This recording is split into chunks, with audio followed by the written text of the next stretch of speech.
ओम नमः शिवाय। हर हर महादेव।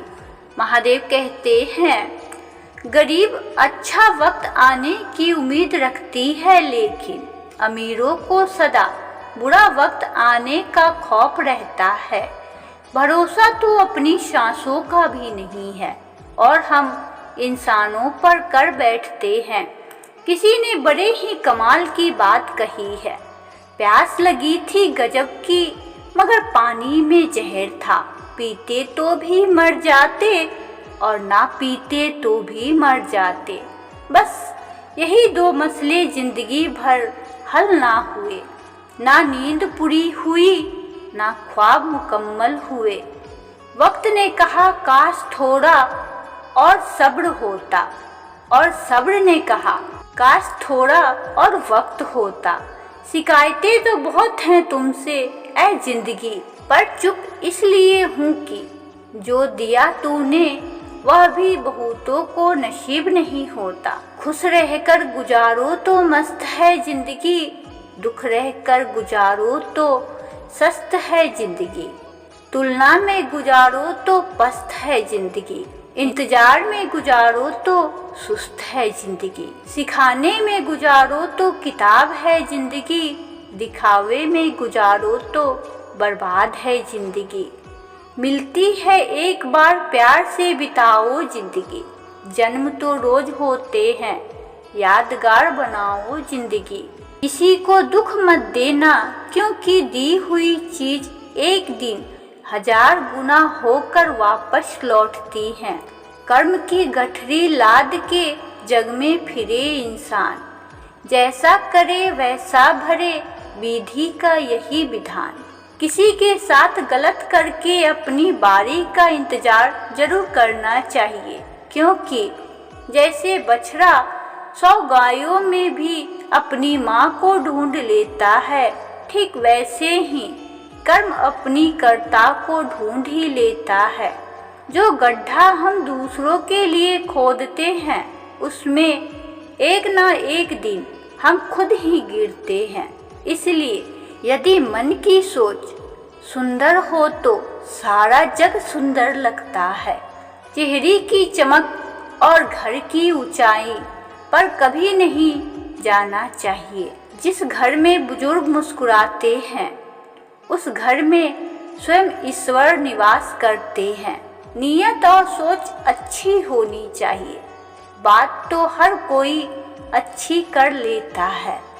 एक दिन दर्द ने दौलत से कहा, तुम इतनी खुश नसीब हो कि हर कोई तुम्हें पाने की कोशिश करता है, और मैं इतना बदनसीब हूँ कि हर कोई मुझसे दूर जाने की कोशिश करता है।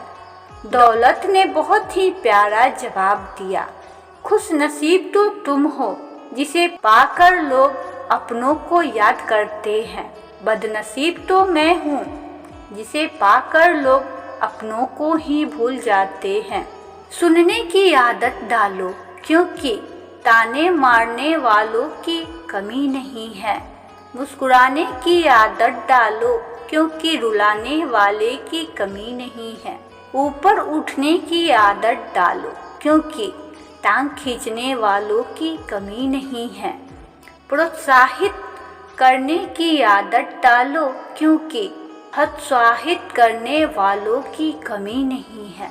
ईश्वर टूटी हुई चीज़ों का इस्तेमाल कितनी खूबसूरती के साथ करते हैं। जैसे बादल के टूटने पे पानी की फुहार आती है, मिट्टी के टूटने पर खेत का रूप लेता है और बीज के टूटने पर नए पौधे की संरचना होती है।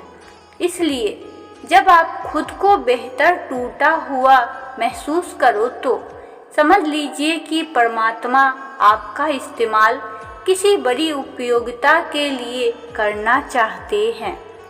2 पल के गुस्से में प्यार भरा रिश्ता बिखर जाता है और होश तब आता है जब वक्त निकल जाता है। उचित समय पर पिए गए सदैव कड़वे घूंट जीवन को मीठा कर दिया करते हैं। इंसान वही श्रेष्ठ है जो बुरी स्थिति में फिसले नहीं, और अच्छी स्थिति में उछले नहीं। पत्थर तब तक सलामत है जब तक वह पर्वत से जुड़ा है। पत्ता तब तक सलामत है जब तक वह पेड़ से जुड़ा है। और इंसान तब तक सलामत है जब तक कि वह परिवार से जुड़ा है। क्योंकि परिवार से अलग होकर आज़ादी तो मिल जाती है, लेकिन संस्कार चले जाते हैं।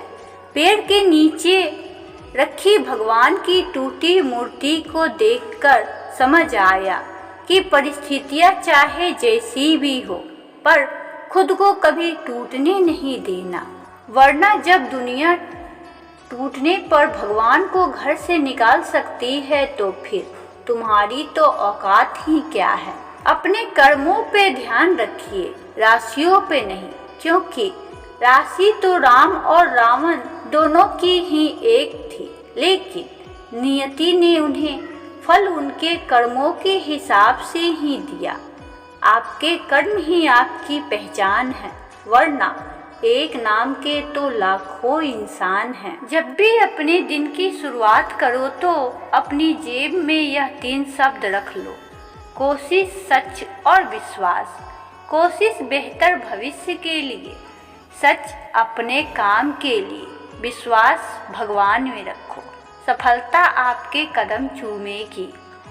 कुछ नेकियां ऐसी भी होनी चाहिए जिनका महादेव के सिवा कोई गवाह ना हो। खामोश होकर नेक काम कीजिए, दुआ खुद ही बोल पड़ेगी। माँ बाप के पास बैठने के 2 फायदे होते हैं: आप कभी बड़े नहीं होते और माँ बाप कभी बूढ़े नहीं होते। जो ज्ञानी होता है उसे समझाया जा सकता है, जो अज्ञानी होता है उसे भी समझाया जा सकता है, परंतु जो अभिमानी होता है उसे तो वक्त ही समझा सकता है।